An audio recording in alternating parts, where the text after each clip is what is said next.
मंडळी नमस्कार, मी विनोद रायकर. मी आता आलो आहे पुणे जिल्ह्यात असणाऱ्या जुन्नर तालुक्यातील पिंपळगाव जोगे ह्या धरणावरती.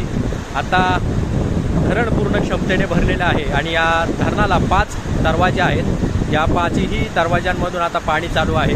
पुष्पावती नदीवरती बांधण्यात आलेलं हे पिंपळगाव जोगे धरण आणि हे एकमेव असं धरण आहे की या धरणाला 2 भिंती आहेत.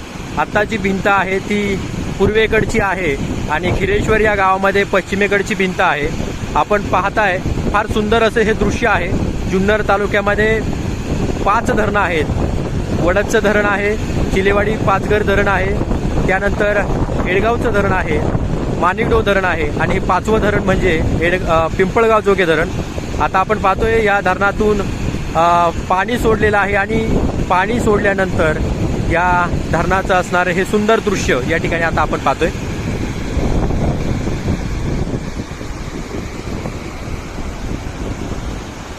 पुष्पावती नदी आहे आणि या पुष्पावती नदीवरती बांधण्यात आलेलं हे धरण